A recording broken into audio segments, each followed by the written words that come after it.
साल 1995 जगह भारत का पंजाब। कुछ साल पहले यहाँ खालिस्तानियों के आतंक का खौफ था। 1995 का साल आते आते सुरक्षा बलों ने लगभग यहाँ से सभी आतंकवादियों को या तो ख़त्म कर दिया या फिर देश छोड़ने पर मजबूर कर दिया। इसी बीच रोज़ाना कोई ना कोई गिरफ्तारी होती, लोगों को अपने घरों से उठा लिया जाता और काफ़ी दिनों तक उन्हें इंट्रोगेशन सेंटर में रखा जाता।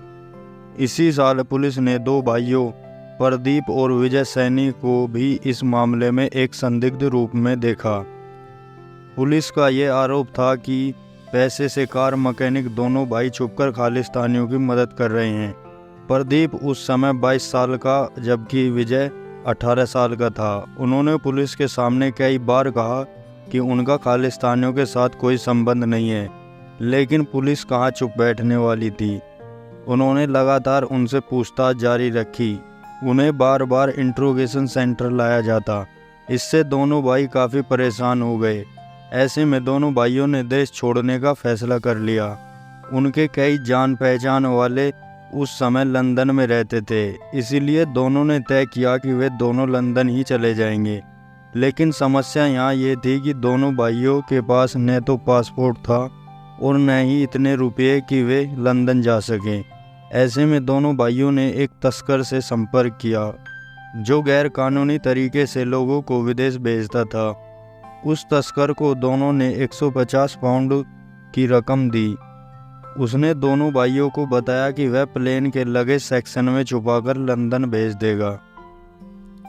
तब तक 1996 का साल आ चुका था। पुलिस ने दोनों भाइयों को परेशान करना जारी रखा।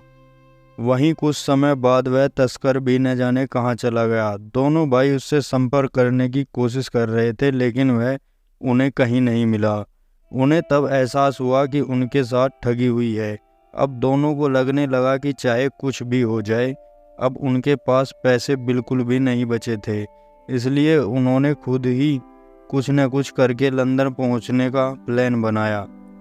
फिर दोनों 22 सितंबर 1996 में पंजाब से दिल्ली आ गए। दोनों ने दिल्ली के इंदिरा गांधी इंटरनेशनल एयरपोर्ट का निरीक्षण करना शुरू कर दिया। उस वक्त एयरपोर्ट में सिक्योरिटी भी कम होती थी, इसलिए दोनों प्लेन के अंदर घुसने के रास्ते तलाशते रहे। अगले 10 दिनों तक दोनों ने एयरपोर्ट का निरीक्षण किया। फिर अक्टूबर 1996 की एक रात वो दोनों ब्रिटिश एयरवेज के प्लेन तक पहुंचने में कामयाब रहे। उन्होंने प्लेन के अंदर लगेज और पैसेंजर्स के घुसने का इंतजार किया। द सन की रिपोर्ट के मुताबिक फिर जब प्लेन टेक ऑफ के लिए तैयार था, दोनों भाई उसके लैंडिंग गियर में जा घुसे। उस तस्कर के साथ कुछ समय रहने के दौरान दोनों प्लेन के बारे में काफ़ी जान चुके थे। वे जानते थे कि लैंडिंग गियर में एक व्यक्ति के बैठने लायक जगह होती है। दोनों अलग अलग लैंडिंग गियर में घुसे थे, क्योंकि एक लैंडिंग गियर में दोनों एक साथ नहीं बैठ सकते थे। दिल्ली से लंदन की 6693 किलोमीटर की ये उड़ान 10 घंटे की थी और दोनों को तब तक ऐसे ही प्लेन के लैंडिंग गियर में बैठना था। दोनों ने उस समय नॉर्मल कपड़े पहने थे, उनके पास स्वेटर या जैकेट तक नहीं थी। ब्रिटिश एयरवेज का ये प्लेन 40,000 फीट की ऊंचाई पर तेज गति से चल रहा था, जिससे ऑक्सीजन की कमी लगातार बनी हुई थी। दोनों एक दूसरे से बात तक नहीं कर सकते थे, क्योंकि इंजन का शोर काफ़ी ज़्यादा था। इससे दोनों के कान के पर्दे फटने लगे। दोनों काफ़ी डरने लगे। उन्हें लगा कि अब उनकी मौत पक्का है। जब प्लेन हेथ्रो एयरपोर्ट में उतरा, तब सबसे पहले लगेज स्टाफ सामान उतारने पहुंचा। वहां उन्हें एक शख्स के कराने की आवाज़ सुनाई दी।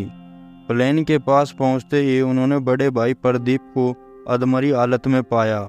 आनन फानन में वे लोग उसे अस्पताल लेकर पहुंचे।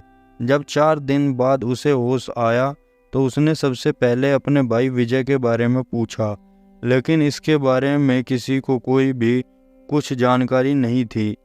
प्रदीप को बताया गया कि प्लेन में उसके अलावा कोई और शख्स उन्हें नहीं मिला, न जिंदा न मुर्दा। उधर डॉक्टर हैरान थे कि प्रदीप 40,000 फीट की ऊंचाई पर -40 डिग्री के तापमान को कैसे झेल गया। वहीं पुलिस ने प्रदीप के भाई विजय को ढूंढना शुरू कर दिया। अगले दिन पुलिस को रिचमोंड इलाके में फ़ोन आया जिसमें एक लाश मिलने का जिक्र था। जब लाश की फ़ोटो प्रदीप को दिखाई गई तो उसने फ़ौरन उसे पहचान लिया। यह लाश विजय की थी। पोस्टमार्टम रिपोर्ट में सामने आया कि विजय की मौत तो प्लेन के उड़ान भरने के कुछ ही समय में हो गई थी।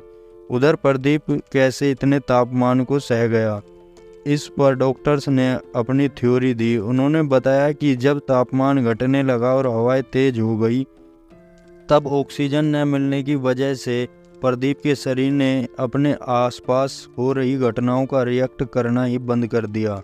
वह हाइबरनेशन जैसी स्थिति में पहुंच गया। अगर वह हाइबरनेशन में न जाता तो इंजन के शोर से ही उसके दिमाग की नसें फट जाती और वह भी अपने भाई की तरह मारा जाता।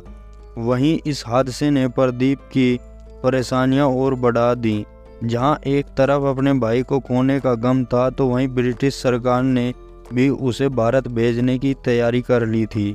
गैरकानूनी तरीके से लंदन आने पर प्रदीप पर मुकदमा चलाया गया, लेकिन प्रदीप ने वहां की कोर्ट से यह दुहाई लगाई कि उसका भारत जाना सही नहीं है, क्योंकि वह भारत में पुलिस की प्रताड़ना से तंग होकर ही लंदन आया है, इसीलिए उसे लंदन में ही शरण दी जाए। इस बात को लेकर कोर्ट में काफ़ी बहस चली, तारीखें बदली, मुकदमा चलता रहा। फिर आया साल 2014 का समय। कोर्ट ने अपना अंतिम फैसला सुनाया। उन्होंने माना कि प्रदीप अगर इतना मजबूर न होता तो शायद वह अपनी जान जोखिम में डालकर लंदन आने की कोशिश ही न करता।